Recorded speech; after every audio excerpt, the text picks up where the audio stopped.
What's going on, everyone? Good morning. I hope you enjoyed your extra hour of sleep. I know I did. Just kidding, I don't sleep.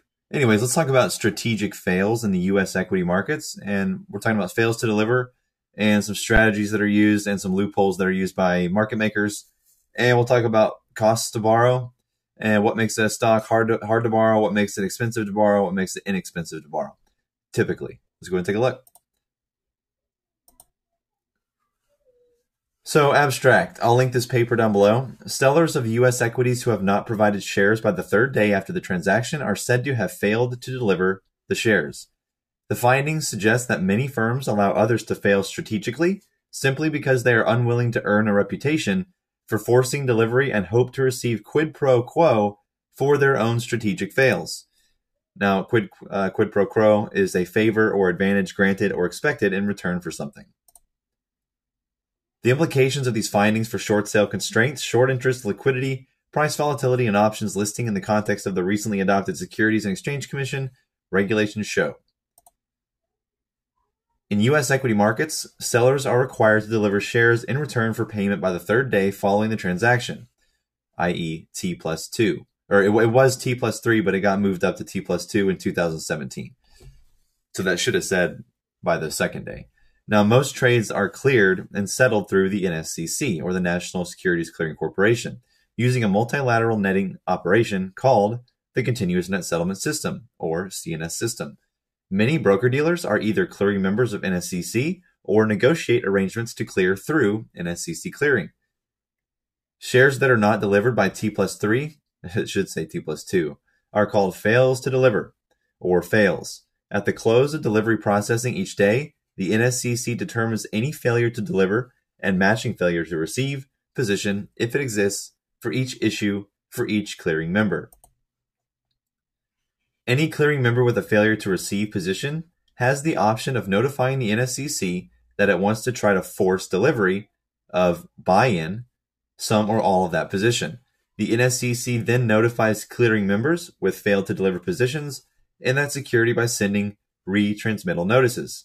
Now, speaking of buy-ins, now the SFT service that we're waiting to get approved has buy-in, recall, and accelerated settlement.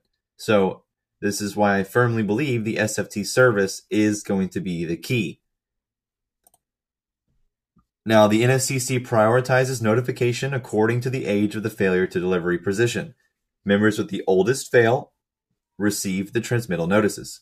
If these clearing members do not deliver shares as requested within 2 days after the buy-in request, the failure to receive party has the option to request that NSCC buy in the securities.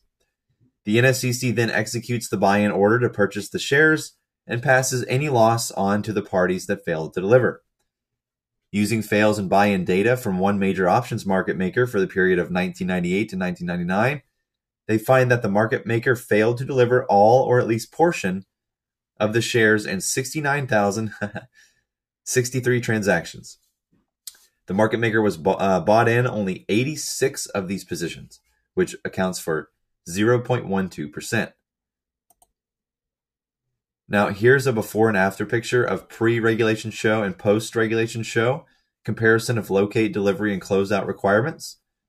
So for locate, on the exempt side, you had pre-regulation show, you had equity market makers, option market makers, hedgers, and arbitragers. Post-regulation show, you have equity market makers and option market makers. Forced delivery differences. Pre-regulation show, any clearing member with a failure to receive position had the option of notifying the NSCC that it wants to try to force delivery. Nothing has changed. Now, mandatory closeout requirements for NASDAQ stocks with fails of at least 0.5% of shares outstanding and 10,000 shares. Positions that have failed for at least 10 days must be closed out. Now, that's been updated to, for stocks issued by Section 12 and Section 15D filers, for example, stocks listed on NYSE, Amex, NASDAQ, or the OTCBB, which recently got discontinued, with total fails of at least 0.5% of shares outstanding and 10,000 shares for 5 consecutive days, are on the threshold list. Now, previously, equity market makers, option market makers, hedgers, and arbitragers were exempt. Now, what is exempt here? Pre-existing failed positions. as well as new short sales that are option market makers, hedges for pre-existing option positions. Other deterrents, NASD rules prohibit further short selling by those with fails to deliver of that security for at least 60 days. Those with fails of at least 10 days in the above threshold stocks cannot make further short sales until fail position is closed out unless stock has already been borrowed or arranged to be borrowed. Sorry, I'm losing my voice today. So, the likelihood of persistent fails in a security increases with its borrowing costs. So, there's a paper written in 2019 by D. Avolio that documents that many listed stocks can be borrowed relatively cheaply. In fact, the short seller receives an interest rebate to compensate for the fact that in borrowing securities, he or she has made a security collateralized cash loan to the security lender. However, some stocks, primarily low-priced, illiquid issues with little to no institutional ownership, are expensive to borrow, or special. In extreme cases, security lenders may even demand a negative rebate.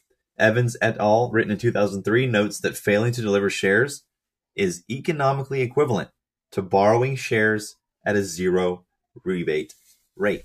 So all this repo stuff that we had going on this year at a 0% repo rate, that was basically failing to deliver the whole market, or the whole treasury market. Now, options are listed on roughly 1/3 of equity issues that are listed on the NYSE, Amex, and NASDAQ, and the likelihood of persistent fails in a security increases if it has options listed.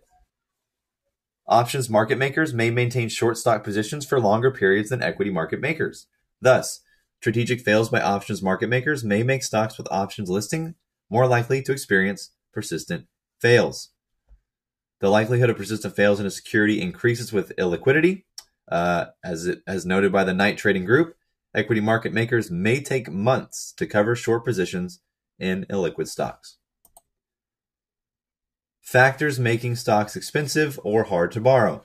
So, the cost to borrow goes down with market cap, goes down with the percentage of shares held by institutions, goes up with turnover, goes down with cash flow as a percentage of assets, increases for low book to market or glamour stocks, increases if the issue has had its initial public offering in the last 12 months, and lastly, it increases with internet message board activity. Now, here's the prediction from this paper, right? So they predicted that post-regulation show, liquidity will decrease and short sale constraints will increase, particularly for stocks that are expensive to borrow. As institutions are more likely to be lenders in the market for stock loans, stocks with little institutional ownership will likely become even less liquid. Stocks that trade on over-the-counter bulletin board and pink sheets had average institutional holdings of only 1.3% of shares outstanding for our sample period and are likely to be among the hardest hit. Options listing will decrease for stocks that are expensive to borrow. Short interest will decrease, especially for expensive to borrow stocks. As a result of or in anticipation of mandatory closeouts, illiquid, expensive to borrow stocks may be more likely to experience temporary short squeezes and increased price volatility. So, I think it's pretty damn spot on. We're sitting right here in a liquid stock. It's expensive to borrow and pretty volatile. Anyways, I like reading these papers. They're interesting. But those are strategic fails. Market makers are exempt still, and equities market makers are as well. And they take longer to deliver their fails because, again, they can use their hedged short positions to kick the can. Kick the can. Kicking the can. All right, well, have a good one.